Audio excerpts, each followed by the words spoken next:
Hello student, welcome to RD study time. और अब हम देखेंगे एक्सरसाइज 3.1 का क्वेश्चन नंबर 7। क्वेश्चन 7 है, draw the graphs of equations x minus y plus 1 equal to 0 and 3x plus 2y minus 12 equal to 0। Determine the coordinate of the vertices of the triangle formed by these lines and the x axis and set the triangular region. देखिए, question में हमसे बोला गया है कि ये जो linear equation है, इनके द्वारा रिप्रेजेंट होने वाली लाइनों को हमने ग्राफ में दिखाना है। ठीक है, इन लीनियर इक्वेशन के लिए ग्राफ ड्रॉ करना है और इनके द्वारा रिप्रेजेंट होने वाली जो लाइनें होंगी और एक्स एक्सिस के बीच जो ट्रायंगल बनेगा उसके हमने कोऑर्डिनेट लाने हैं। और जो ट्रायंगल बनेगा, ठीक है, उसको हमने सेट करना है, यानी छायांकित करना है। तो ये है आपके पास प्रश्न 7 और हम चलते हैं इसको। तो सबसे पहले फर्स्ट लीनियर इक्वेशन को लिख लेते हैं। यह है x minus y plus 1 is equal to 0। यह है फर्स्ट लीनियर इक्वेशन। यहां से हम फाइंड करेंगे y की वैल्यू।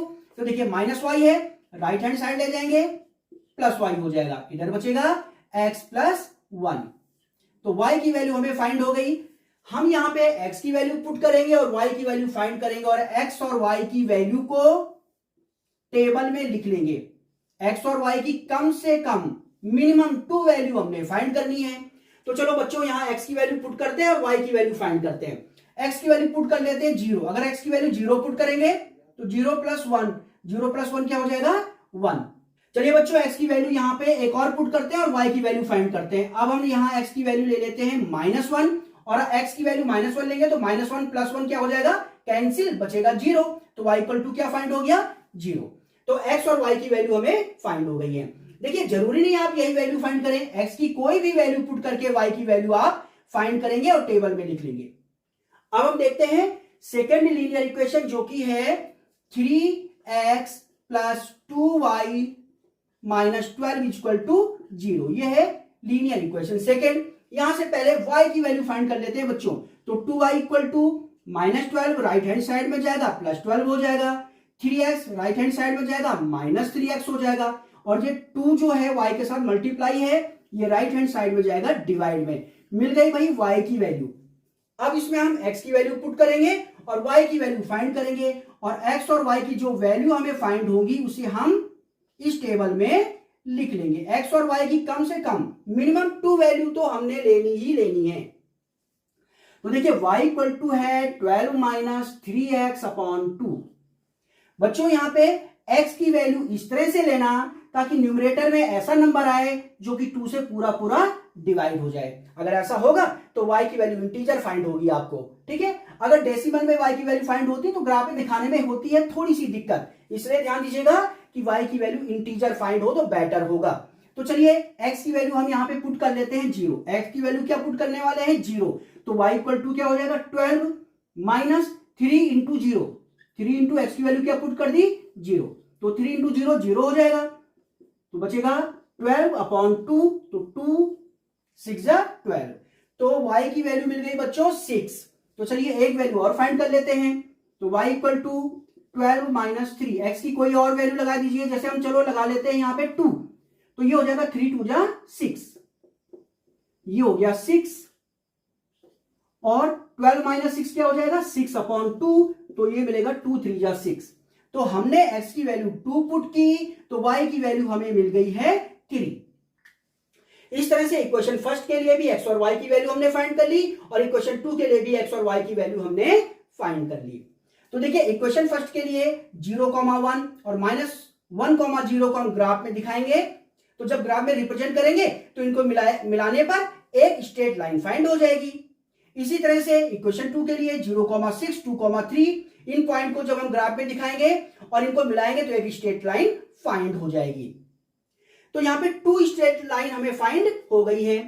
ठीक है, क्वेश्चन में बोला गया है कि इन लीनियर इक्वेशन से रिप्रेजेंट होने वाली जो लाइन होंगी और एक्स एक्सिस, इनके बीच जो ट्रायंगल बनेगा, यानी इन लाइनों के बीच और एक्स एक्सिस के बीच जो ट्रायंगल बनेगा उस ट्रायंगल के वर्टिसेस हमने फाइंड करने हैं, यानी इन वर्टिसेस के कोऑर्डिनेट हमने फाइंड करने हैं, ऐसे x, y, ठीक है, x, y, ठीक है, इनके कोऑर्डिनेट हमने फाइंड करने हैं।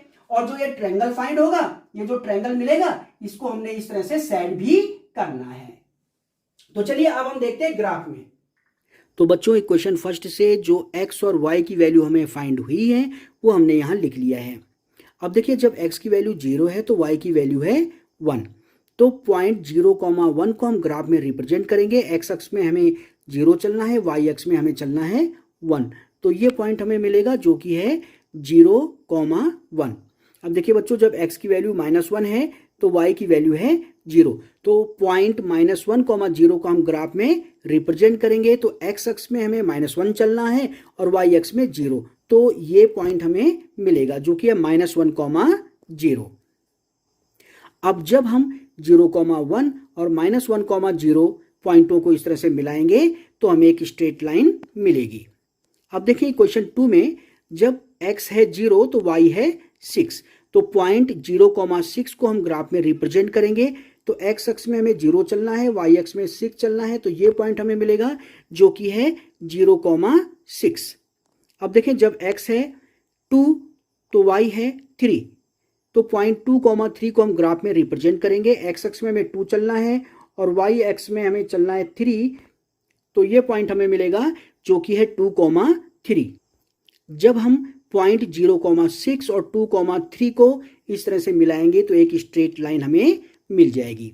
देखिए जो स्ट्रेट लाइन हमने अभी खींची और इससे पहले जो वाली स्ट्रेट लाइन खींची थी, तो इन स्ट्रेट लाइन और x एक्सिस के बीच देखिए ये आपको एक ट्रायंगल दिख रहा है और इस ट्रायंगल के वर्टिसेस के कोऑर्डिनेट हमने फाइंड करने हैं। तो देखिए इस ट्रायंगल के इस वर्टेक्स का कोऑर्डिनेट होगा 2,3 और इस वर्टेक्स का कोऑर्डिनेट होगा -1,0 और इस वर्टेक्स का कोऑर्डिनेट होगा 4,0। तो इस तरह से हमने इस ट्रायंगल के वर्टिसेस के कोऑर्डिनेट फाइंड कर लिए हैं।